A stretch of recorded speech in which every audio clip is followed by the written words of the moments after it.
in dobrodošli. Iskanje sorodne duše ali morda le nekoga za družbo in krajšanje časa, morda zgolj za avanturo. Vsakdo nekaj potrebuje, vsakdo nekoga nekaj išče. Včasih je bilo zato treba iti ven med ljudi, danes pa smo lahko izjemno družabni med tem, ko smo kar v pižami recimo udobno nameščeni na domačem kavču. Zdi se, da nam nova tehnologija, družabna omrežja in spletne aplikacije omogočajo neomejene možnosti za družabnost, za iskanje in tako je iskalcev ljubezni na spletu vsako leto več, predsodkov pa vsako leto manj. O ljubezni na prvi klik bomo govorili v današnji oddaji Dober dan. Pridružite se nam tudi vi.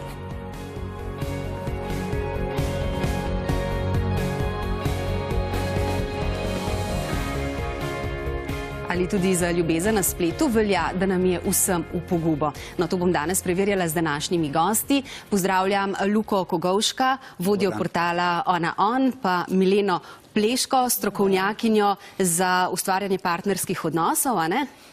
In tukaj na kavču je z nami tudi psihologinja in psihoterapeutka Katja Istenič. Nekoliko kasneje pa se nam bo pridružil še strokovnjak za družabna omrežja Matej Špehar in tudi mlada dama prihaja, mnogim je dobro poznana, ki je svojo srečo, svojo ljubezen našla na spletu. Kako se je odvila, začela, razvila njena zgodba, boste izvedeli v nadaljevanju oddaje. Zato ostanite z nami. Jaz pa bom začela z gospodom, ne z damo, no, če Milena dovoli. Luka, iskanje ljudi oziroma vez, partnerstev, družbe na spletu. To je postalo nekaj praktično vsakdanjega. Nekje sem prebrala, kar vsak peti par naj bi se našel na spletu. Kdo išče, zakaj se išče na spletu? Ja, drži. Bolj ko je razvita družba, bolj se uporablja splet. Enostavno zožuje se ta prostor za klasično spoznavanje iz večjih razlogov. Ampak ja, v Sloveniji približno vsak peti par nastane že s pomočjo spleta in kar okrog 80% vseh samskih išče prek spleta. Torej iščejo marsikje, ampak tudi prek spleta. Tako da to so neke osnovne številke. Razlogi za to so pa številni, ampak v osnovi gre za to, da je iskanje prek spleta postalo najbolj praktičen kanal iskanja partnerja zaradi dveh razlogov. Prvič, največ samskih na enem mestu, ker kdo bo pa samske še iskal po lokalih, barih, diskotekah ali pa knjižnicah, v hribih. Enostavno težje je. In po drugi strani, ker je tolikšna izbira in je toliko enih orodij, kjer si človek naklika ljudi ustrezne starosti, izobrazbe s podobnimi hobiji, obstaja velika verjetnost, da bo tisto prvo srečanje preraslo vsaj v neko zanimivo pogovor, znanstvo, marsikdaj pa seveda tudi v kaj resnega. Se pravi, ljudje smo postali neskončno praktični. Kaj pa se je zgodilo z romantiko, s Kupidovimi streljicami, ki jih strelja po recimo prostoru, ko se dva zagledata iz oči v oči, nekaj klikne, tega ne potrebujemo več? Dejansko se nekoliko to umika, ampak ni tako enostavno, na kratko lahko povem. Izkaže se, da niti romantični ljubezni, kjer otroci od malih nog poslušajo pravljice o princu in princesi, pa potem hollywoodski filmi, ki so silno romantični, nekako to je ta moment, ki nekoliko manjka na spletu. Torej, ženska težko reče, zagledal me je v množici, prišel je do mene, se je vrgel po tleh, osvojil me je in to je ta usodnost, naključnost. Ta moment je nekoliko manjši na spletu, ampak je spremenjen v smislu, da še vedno moraš na spletu izmed 1000 ljudi najti to osebo, jo nagovoriti in potem čimprej povabiti na zmenek v živo, kjer se tem osnovnim občutkom potem doda še drugi elementi kemije in če se zgodi, metuljčki v trebuhu so še vedno, samo zaporedje se je nekoliko spremenilo. Ni več v prvem oziru izgled in ta moment, ko te nekdo pritegne vizualno, da ga greš raziskat, ampak prebereš človeka, profil, hobije, interese in čez to celoto začutiš, da bi bilo vredno z njim vzpostaviti stik. Majhna sprememba, ampak izkaže se, da je praktično in praktičnost vedno prevlada.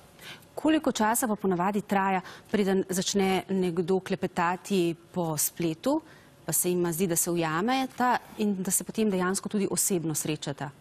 Gre to počasi ali hitro?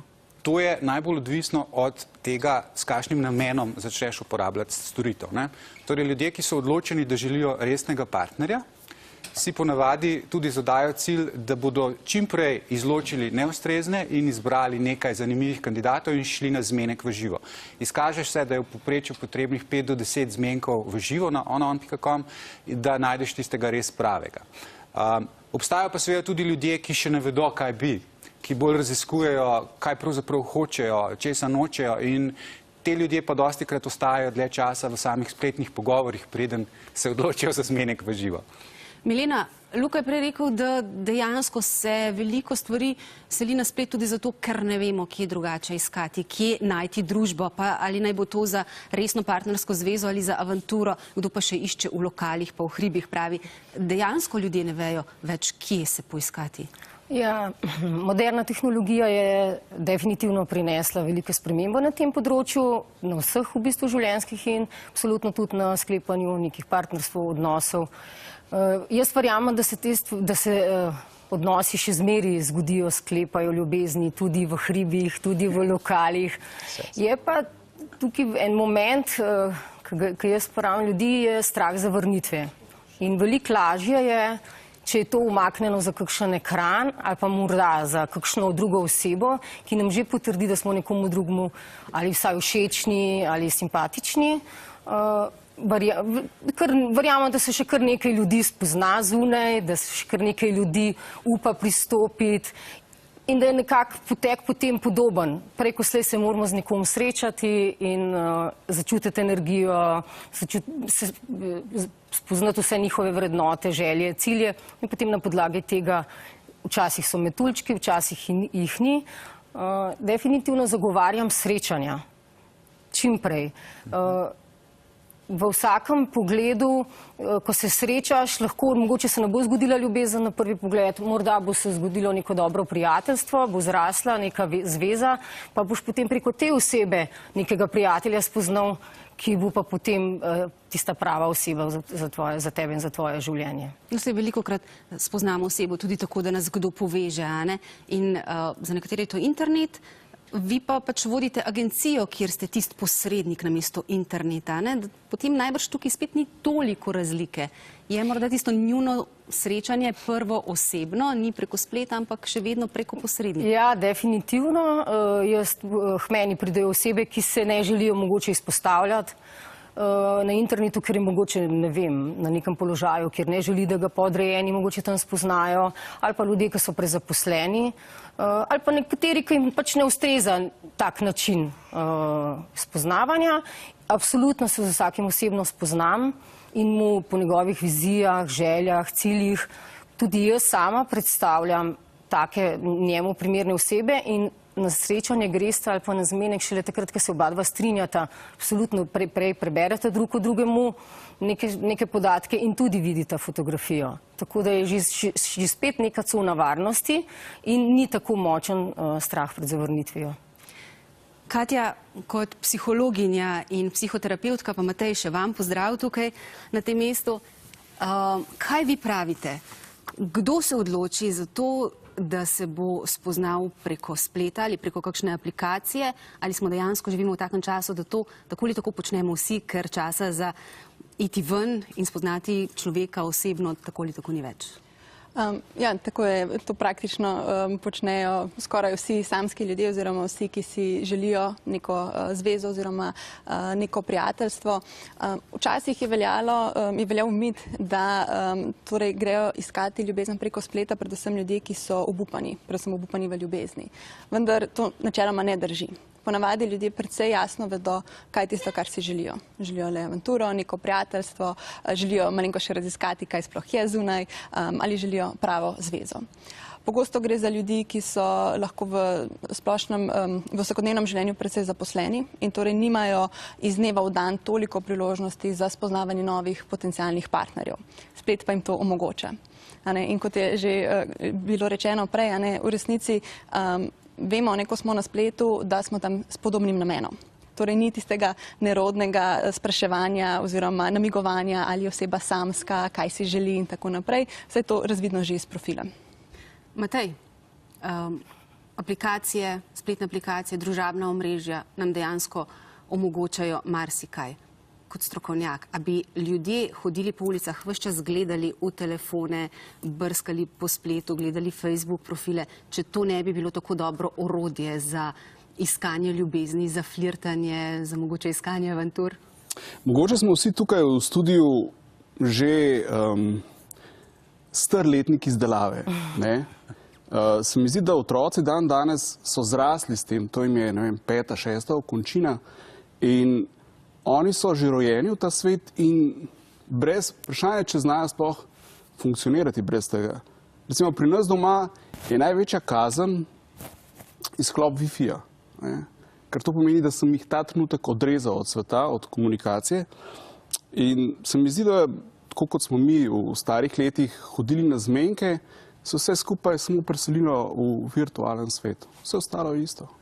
Prej smo ugotavljali, da vendarle ta virtualen svet odvzame nekaj romantike. Kaj nam pa da? Sicer tle verjetno Luka ima več izkušenj, ker prav deluje v tem svetu, ampak še vedno je neka napetost. Kakšna je tista oseba v resnici? Ali online smo konec koncev vsi lepi selfiji z fantastičnimi slikami. Mene najbolj hecno, ko vsi objavljajo te neke modre misli, običajno drugih ljudi. In tista napetost še vedno obstaja, kakšen je ta človek v resnici. In to se mi zdi tudi omrežja ne morejo razkriti. Ampak to se je dejansko postala že prava umetnost, kako se predstaviti na družabnih omrežjih, kakšno fotografijo objaviti, kakšen naj bo naš status, kako se predstaviti. Najbrž so tisti, ki to zelo dobro obvladajo in tisti, ki to malo manj dobro obvladajo. Moj sistem pa se do zdaj vedno obnesel, je bil bodi vedno drugačen kot ostali. Če so vsi lepi, bodi ti ne sicer grd, ampak bodi zanimiv. Pokaži tisto, kar ostali niso. Ker drugače tekmuješ v konkurenci lepih, boš težko zmagal. Še več bomo govorili o ljubezni na prvi klik, o ljubezni preko spleta, ne samo o lepih, tudi o tistih morda nekoliko manj lepih stvarih, o pasteh, ki nas čakajo, o varnosti, tudi tam je treba biti previden. Zanimale pa me bodo tudi vaše zgodbe, zato prosim si zabeležite naše telefonske številke 0145 20 20 ali 0145 20 21 in delite z nami vašo izkušnjo že čez nekaj trenutkov.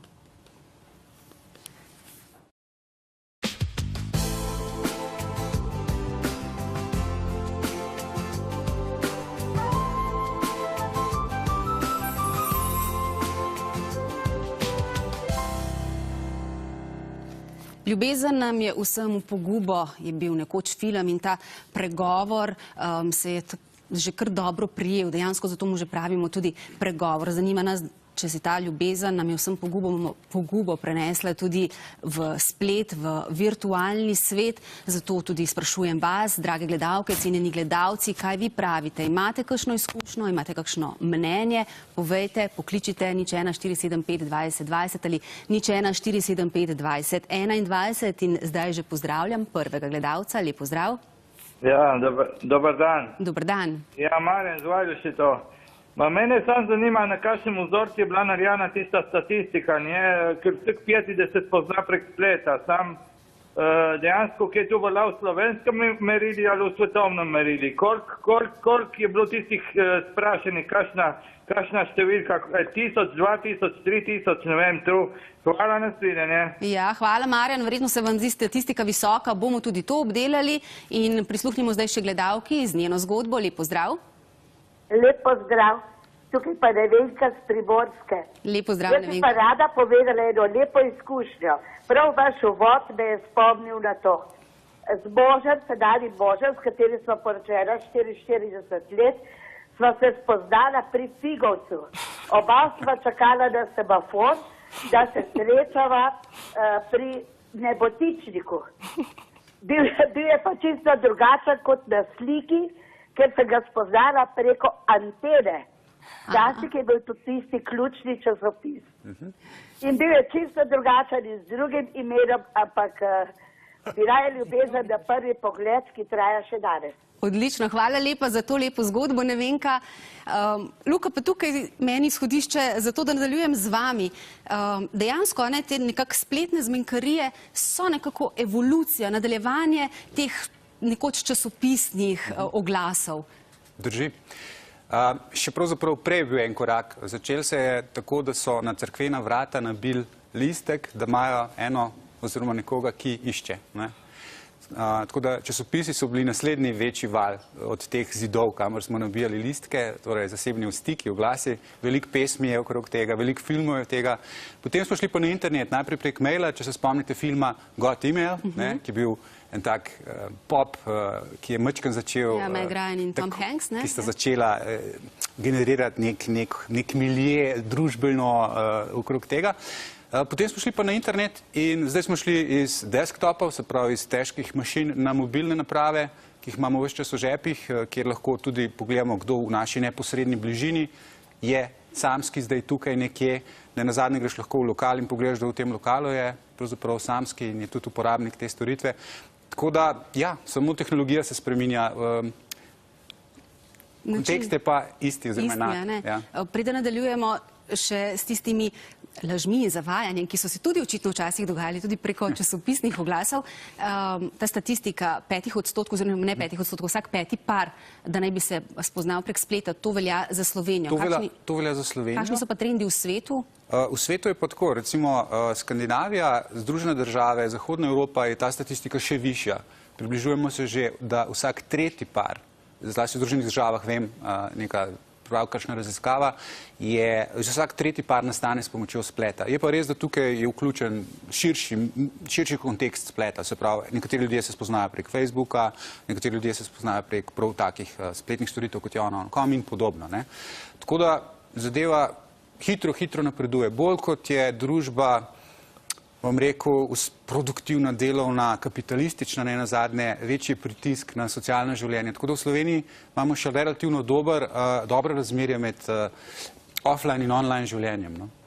Je pa vseeno razlika, kadar govorimo o teh spletnih portalih za zmenkarije ali pa ko govorimo o družabnih omrežjih. To vendar sta orodji za spoznavanje, ampak za popolnoma drugačno. Ja, tukaj je ena zanimiva stvar. Torej, tipično Facebook in podobna socialna omrežja držijo ljudi na spletu, na ekranu. In tukaj se pojavljajo razne stvari, ki so tudi precej negativne za razvoj človeka, zlasti za mlade, recimo depresija v smislu, namesto da živim svoje življenje, gledam highlighte, torej vroče, najboljše trenutke življenj drugih ljudi in ima nekatere negativne posledice. Medtem ko v osnovi storitve, kot je naša, usmerjajo ljudi v fizična srečanja. Torej, ja, greš na trg, kjer je največ samskih, poiščeš nekoga, ki je zate in greš čim prej na zmenek v živo. To je model. Tako da te storitve pospešujejo fizična srečanja, medtem ko nekatere socialne omrežja držijo ljudi na netu.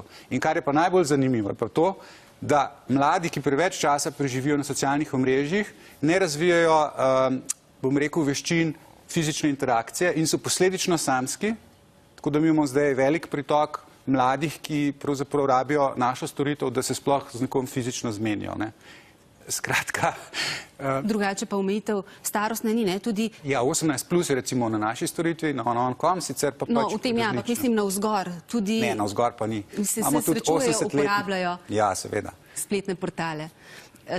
Malce me zanima to zavajanje, se dejansko vedno nekoliko zavajamo, tudi takrat, ko se srečujemo in spoznavamo v živo, ampak verjetno prek spleta, prek raznih družabnih omrežij je možnosti več. Ja, vsekakor. Preko spleta bistveno lažje predstavimo tisto svojo idealizirano podobo sebe. Torej, lažje se predstavimo taki, kakršni se tudi mi želimo, da bi bili. Včasih to naredimo čisto podzavestno, včasih je kakšno zavajanje tudi malenkost bolj zavestno in namenoma kak podatek priredimo ali pa recimo kdo namenoma kak podatek prikrije oziroma se zlaže. Največkrat je glede kakšne starosti ali pa kakšne slabe razvade, recimo kajenja ali kaj takega. Velikokrat, ko smo že omenili, recimo tudi pokažemo neko fotografijo, na kateri morda zgledamo lepše, bolj urejeno ali pa smo mlajši, kot smo zdaj trenutno. Tako da ja, nekaj zavajanja je. kot smo rekli, ja, tudi v živo ga je nekaj, vendar v živo ga ponavadi lažje prepoznamo. Kaj so pa mogoče tisti signali, ki jih moramo tudi na spletu opazovati, zato da vemo, kdaj naj bomo pozorni, tukaj pa nekaj ne štima, tukaj pa nekaj ni v redu? Pozorni smo predvsem na konsistentnost sogovornika. Torej, pozorni smo na to, ali se tisti prvotni podatki, ki nam jih je razkril o sebi, skladajo s tem, kar kasneje pove. Pozorni smo tudi na to, ali se drži nekih dogovorov. Torej, če se dogovorimo, kdaj se bomo naslednjič recimo slišali, ali se res tega drži, oziroma ali se upraviči, če tega ne naredi in tako naprej. In pa pozorni smo tudi na svoje lastne občutke. Torej, tudi če nimamo nobenih takih črno na belem podatkov oziroma nekih dokazov, da kaj ne bi bilo v redu, pa samo čutimo, da nam nekaj ni. Je treba to poslušati. Je treba to poslušati, smo torej še malenkost bolj pozorni, mogoče prosimo za kakšno dodatno razlago ali pa preprosto prekinemo stike. Milena, ampak tudi pri osebnih srečevanjih, ne, tudi pri vas ste pozorni, tudi pri vas najbrž ljudje lahko zavajajo. Nekje sem brala, da celo sodelujete zato z detektivko, da preverjate. Ja, sodelujem z kar dosti veliko ekipo ljudi, ki mi pomagajo, absolutno pri teh podatkih z detektivi, če kdaj imam jaz kakšne take dvome, potem angažiram detektivko, ki to preveri status ali pa morda kakšno drugo stvar, ki je pomembna za partnerstvo, ker zagotavljam resnično kredibilnost in tisto, kar se dogovorimo resnično, ne? Kar na spletnih portalih morda ni tako zelo izpostavljeno, je pri meni zelo pomembno, da tisto, kar se dogovorimo, je res kredibilno in drži. V vsakem pogledu se vedno tudi sama srečujem z intuicijo in ji sledim. Včasih nekoga prebereš kot odprto knjigo, naslednjič pa imaš neke občutke, katerim je dobro slediti in se večinoma izkažejo za resnične, čeprav morda ne v tistem pogledu, ki si predstavljal, ampak definitivno je pač treba raziskati, kakšna je oseba v resnici in kaj si oseba resnično želi. Matej, družabna omrežja so tudi, imajo možnost manipulacije, laganja, goljufije. Kot strokovnjak, a so kakšni tisti pokazatelji, signali, da pa vemo, da tukaj nekaj ne štima, še dodatno, kot smo že slišali? Kot smo prej slišali, imamo opcijo odprte knjige, kjer ima uporabnik, če vzamemo Facebook, popolnoma odprt profil in ne skriva svoje zgodovine in ima za nekaj let objavljene fotografije, statuse, delitve. Zelo težko lažemo na dolgi rok, ne. Res, mislim, da je potrebno preveč truda, da bi par let si gradil tako osebnost, samo zato, da bi šel potem z neko punco ven in naredil vtis. Ne rečem, da takšnih ljudi ni, ampak mislim, da jih je malo. Prvi mali alarm pa je, ko se nekdo predstavlja kot zelo odprto osebo, potem pa greš, tako rekoč, vsakega sedaj pogooglaš, ne. In tudi profili so večinoma odprti za te brskalnike. Potem pa veš, da je online pa čisto zaprt. Ne. Se mi zdi, da tukaj pride do malega konflikta, ali si odprta oseba ali nisi. Vseeno je v katerem analognem ali digitalnem svetu. Predvsem bi tudi pazil pri lažnih profilih ali pa Facebook zahteva, da imamo pravo ime in priimek. Če tega ne uporabljamo, gre za kršitev. Imamo pa nek Instagram in podobne kanale, kjer pa ni te zahteve, ne. In ljudje imajo večkrat tudi več profilov, sploh na Instagramu, ne, kjer je nek profil za prijatelje, nek profil pa za, ne vem, lastne zgodbe, ne. Tako da vprašanje je sploh, kater profil najdemo, ali ta oseba res dejansko takšna, kot mislimo, da je. A pa tukaj v Sloveniji kakšna posebnost, morda tudi glede majhnosti, recimo, če želi nekdo uporabljati neko aplikacijo za afero, za varanje, za kakorkoli, smo vendarle majhni, a ne? Če uporabljaš Tinder, lahko zelo hitro gor vidiš, ne vem, sosedo, sodelavko, ne vem, prijatelja, ki se predstavlja za samskega, pa v resnici veš, da je poročen. Zaradi tega mogoče se kaj manj uporabljati aplikacije pri nas? Se mi zdi, da ravno ta, ko skoraj da vedno začnemo v analogni komunikaciji debato, ko se predstavi pa pove, odkot je, a poznaš tistega in tistega, ki je bil tudi tam v službi ali pa je tudi od tam in tam doma. In včasih moraš zelo paziti, da ne naletiš na svojo žlahto, konec koncev. Online ali pa analogno. In se mi zdi, da je ravno to, da je še vedno tudi v Sloveniji majhen, a si videla, moja prijateljica ima pa profil na Tinderju ali pa sosed je pa na Tinderju in je to še zmeraj neka mala stigma, kot da zdaj se je pa podal v kriminalne vode. Ne? In se mi zdi, da tle še vedno manjša bremza in verjetno je to tudi povezano z našo majhnostjo. V nadaljevanju oddaje pa bomo spoznali mlado damo, oziroma verjetno jo že kar dobro poznate, ki nam bo predstavila svojo zgodbo, kako je ona spoznala moža. Ostanite z nami.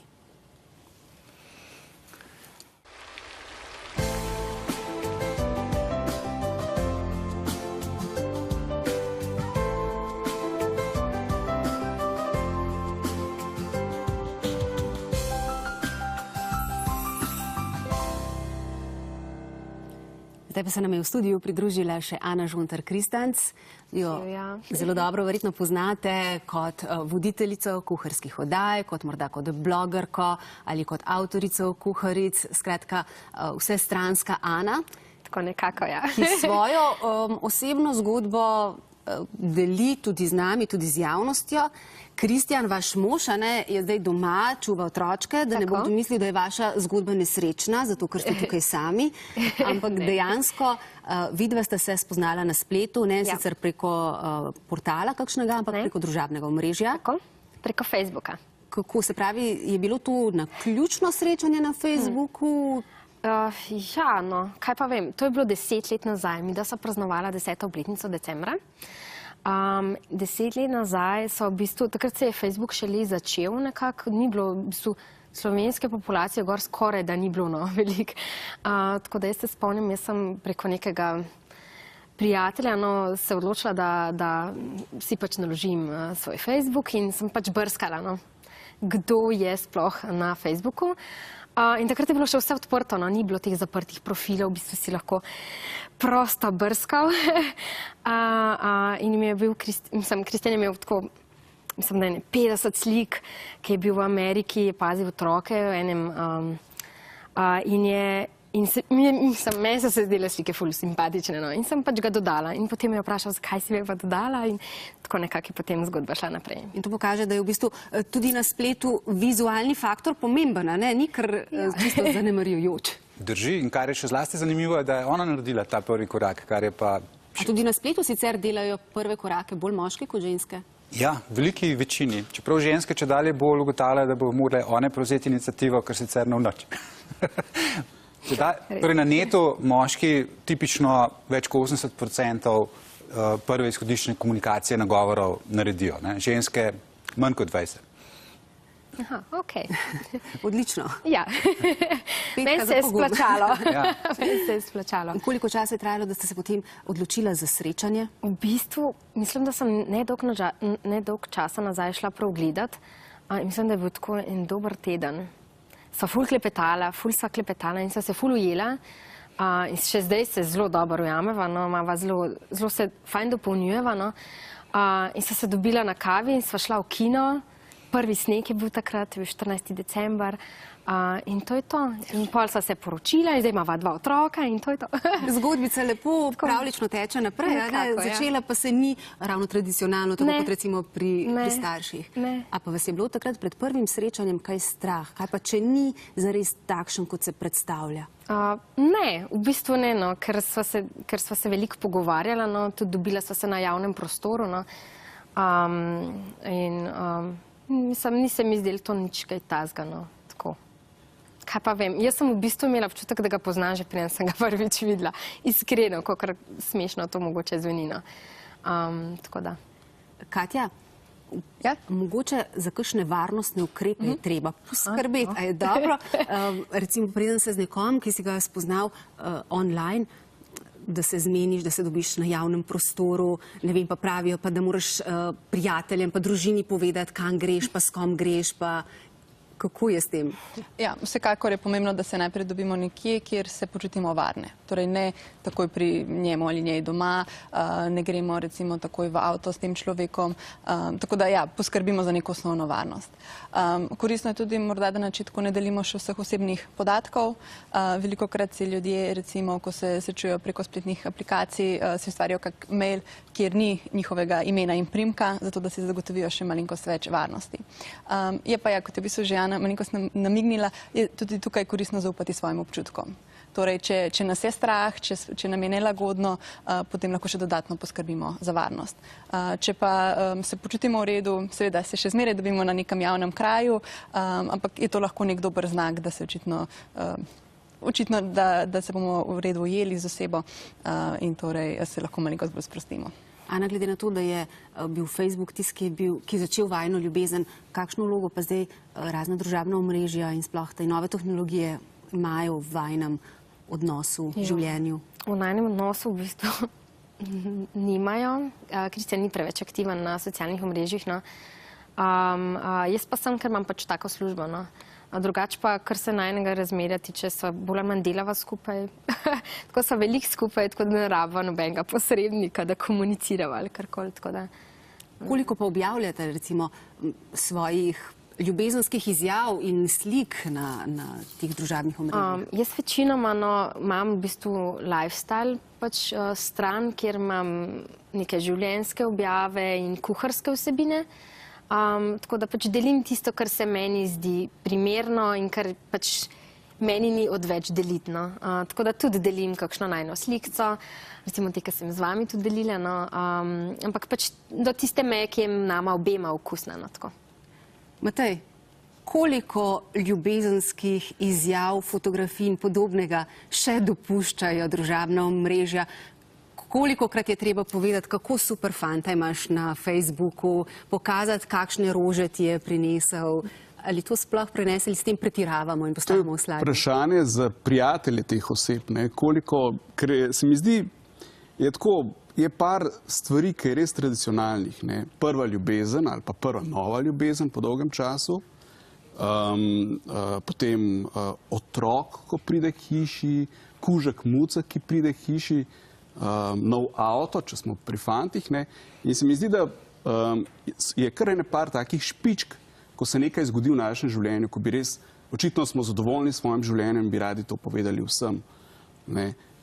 Običajno je to ogromno srčkov, lajkov na začetku, če pa potem vsake 2 dni objavljamo, zdaj sva pa na romantični večeri tam, zdaj sva šla na izlet tam, kakšen lep sončni zahod, rožice in vse podobno. Bolj vprašanje za prijatelje, koliko časa lahko še gledajo to, prej reče, zdaj pa dovolj, zdaj te bom pa skril, uživajo v svoje ljubezni, jaz imam svoje težave. In po eni strani najbrž tudi vprašanje, kakšen odnos je to, da si na romantični večeri mogoče vzameta več časa za selfije, kot pa za to, da se pogovarjata, za to, da sta skupaj? Obstaja pa se mi zdi, kar resnično, če nisi dal na Instagram svoje večerje, je isto, kot da je ne bi pojedel. Zakaj ta potreba potem vsem pokazati?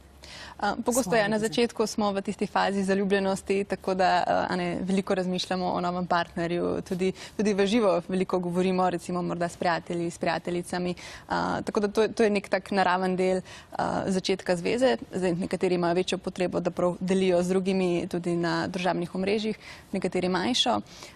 Vsekakor pa je to lahko tudi istočasno problem družbenih omrežij, torej da vedno delimo samo tiste najlepše, najbolj romantične trenutke z drugimi. Ne objavimo pa recimo kdaj, ko se morda skregamo, ko nam je morda težko.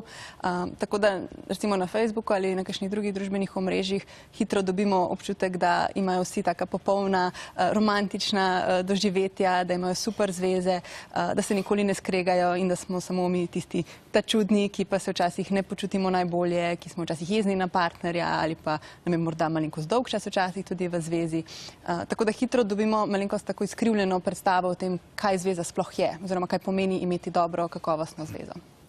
Milena, eno vprašanje za vas. Zdaj, ko smo ugotovili, družabna omrežja, spletni portali in podobno, so tako močno orodje pri spoznavanju.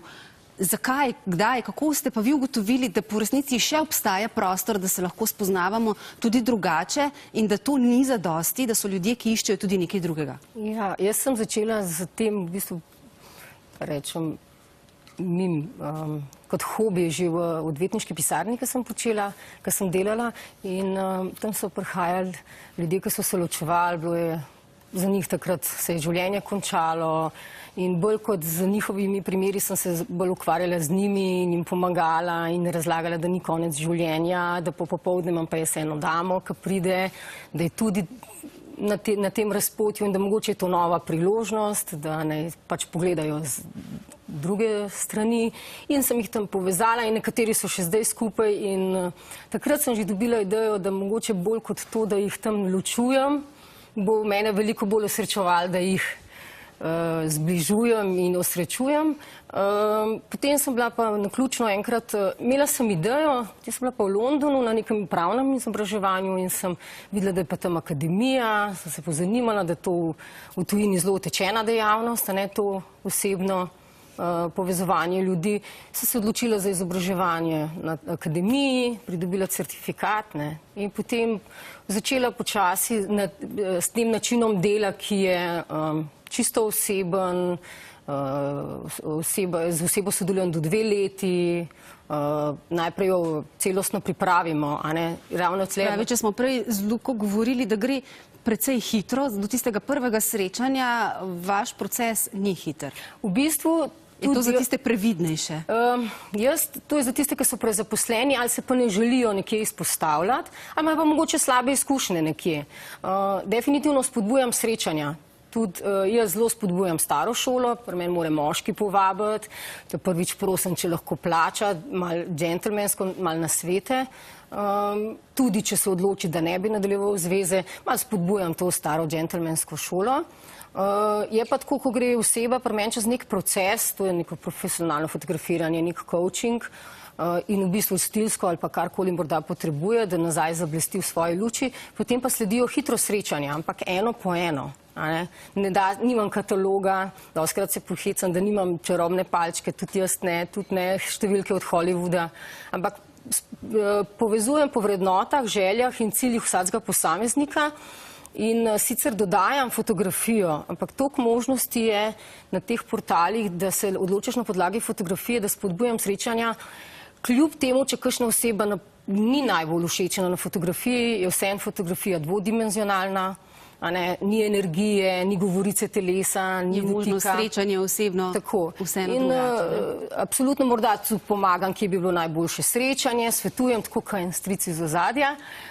Potem pa čim prej srečanja in kar spodbujam, da se ta veza kakršnakoli že nadaljuje in če ne gre, potem prekinemo in gre pač oseba naprej.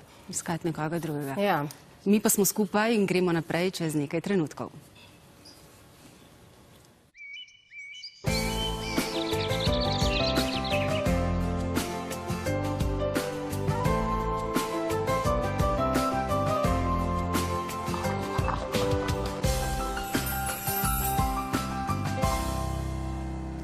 Kako greste skupaj ljubezen in nove tehnologije? To je tema današnje oddaje in zdaj se obračam k Luki Kogovšku, vodji portala Ona On.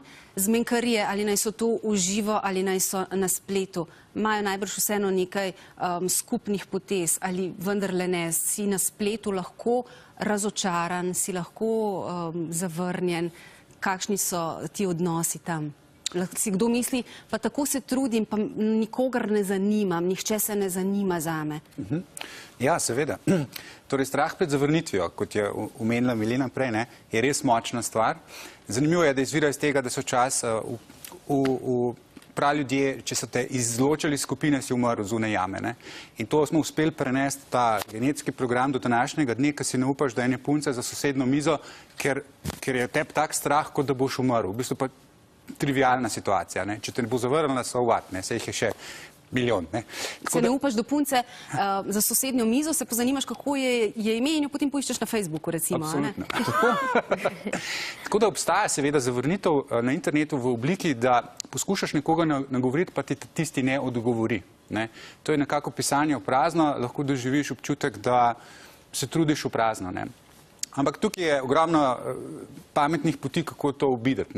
Recimo, če napišeš punci živijo, kako si, pa če ta punca dobi 500 sporočil na dan, praktično si tako dolgočasen, nekreativen, ne more nadaljevati komunikacije, praktično jo ne zanimaš. Ni dovolj, da si lep, moraš biti drugačen in zanimiv, kot je že rekel Matej. Tako. Sicer je pa tako, na internetu bi poudaril, da smo razvili veliko orodij, ki skrbijo za zasebnost uporabnikov, recimo zasebne fotografije, uporaba servisa v nevidnem načinu pomeni, da če je nekdo zadržan do tega, da bi ga kdo prepoznal, lahko uporablja servise v nevidnem načinu, kar pomeni, da ga bodo videli samo tisti, ki jih bo ona oziroma on prvi kontaktiral, kar je super, tako da ohraniš čisto zasebnost.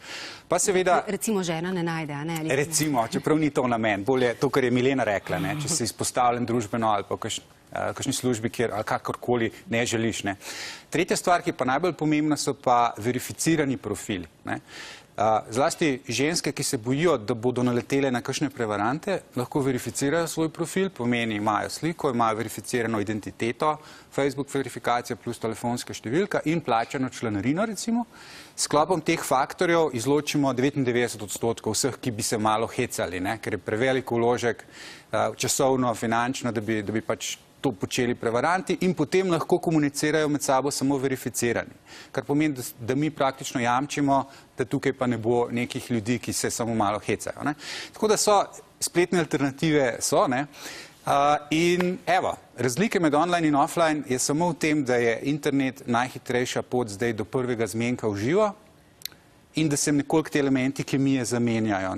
V resnici je problem za evolucijo. Evolucija si je zamislila, zagledam, pristopim in se zgodi. Internet je pa naredil, vidim profil, sliko, nimam vseh teh elementov kemije, ki sem jih imel včasih fizično, ampak grem potem vse raziskati in potem se vse zgodi. Mala razlika, ampak se bo treba navaditi na njo. Milena. Jaz bi tukaj vseeno dodala, da vsi skupaj, mogoče nismo danes omenili, da se vsaka ljubezen in vsak dober odnos začne pri sebi. Ne glede na to, kje iščemo, kako iščemo, preko česa iščemo, je treba biti najprej sam s sabo zadovoljen, zmanjšati pričakovanja, seveda pogledati prednosti in slabosti vsake stvari, ki se jo lotimo in se odločimo, da bomo na ta način poiskali nek odnos, partnerstvo, prijateljstvo. Sledimo pač tem nevarnostim, se izognemo, prednosti izkoristimo, ampak če smo samo sebe zadovoljni, kjerkoli smo, ko se prvič srečamo, dajemo pravo energijo, privabljamo ljudi, ki so nam podobni, se pravi, najprej smo iskreni sami s sabo in potem vse stvari lažje tečejo, offline ali online. Katja, dejansko najbrž uspešno iskanje tudi online je uspešnejše, če dobro vemo, kaj hočemo. Tako je, in tudi če poznamo sami sebe. Torej vemo, kakšni smo znotraj zveze, kaj nam je v zvezi pomembno, kaj so morda kakšni naši kriteriji, ki jih pa, kakšni vidiki partnerja, ki jih pa absolutno ne želimo imeti. In torej, kot je že Milena rekla, torej pomembno je, da ne pričakujemo, da nas bo druga oseba osrečila. Čeprav nas Hollywood skuša prepričati drugače, v resnici lahko srečimo samo sami sebe. Torej je pomembno, da smo zadovoljni sami sabo in seveda se dobro počutimo potem v družbi partnerja, ampak pričakovanje, da nam bo partner dal tisti smisel življenja, da bo naše življenje naredil polno, je pa žal iluzorno in bomo na neki točki razočarani. Zdaj smo govorili predvsem o tem, kako se s pomočjo družabnih omrežij, spletnih portalov spoznavamo, ampak tudi ko ljubezen že traja, jih marsikdo uporablja, tudi za kaj takšnega, kar ne bi bilo najboljše. Recimo ob ljubosumju nadziramo, kdaj je človek online, s kom se je pogovarjal, kako se je pogovarjal. A je tebe, Ana, kdaj zamikalo, da bi mogoče pa pogledala, s kom še kaj komunicira Kristjan, kaj počne, kdo, koga je vzel za prijatelja, zakaj? Jaz smo kar zelo 100% zaupam, sem mnenja, da pač, mi dva, sploh ne vem, če bi imel dejansko čas za kaj tazga, imamo dva majhna otroka.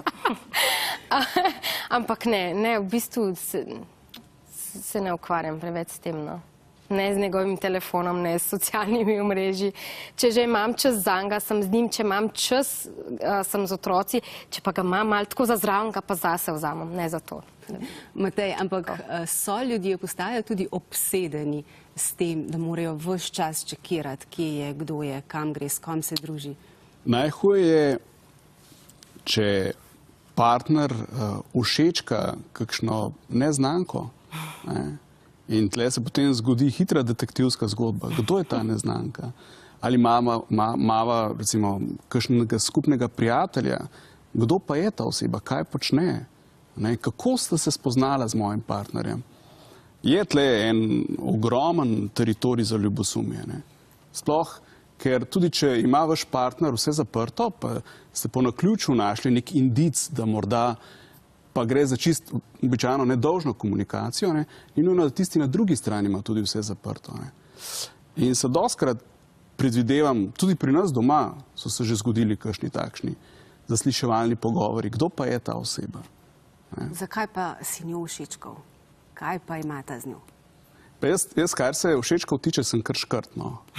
Ampak ne zaradi tega, če bi se česar bal, ampak očitno tak sem že od nekdaj, ker všečkam res tisto, kar mi je res všeč. Ne. Tudi razhodi so najbrž v tej digitalni dobi težji. Ne moreš kar oditi pa pozabiti, ker se ti povsod pojavlja.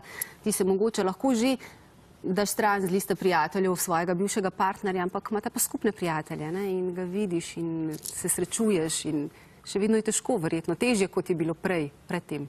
Prej ali slej, tudi če ste se s partnerjem razšla, se pojavi na tvojem zidu kakšna slika ali iz preteklosti ali pa iz nove prihodnosti z nekim drugim partnerjem. Ne. Čustva niso stvar, ki bi jih lahko ugasnila. Katja, je težje zdaj? Iz vidika razhoda? Ja, pogosto je. Sicer ljudje velikokrat grejo potem zbrisati za nazaj kakšne stvari, tako da... Ko je enkrat na spletu... Ja, je težko, ja. Samo vseeno skušajo včasih navidezno uničiti dokaze, da se je vse zgodilo, ne, sploh če je ta bolečina še zelo sveža in torej ne, je lahko naporno. Ja.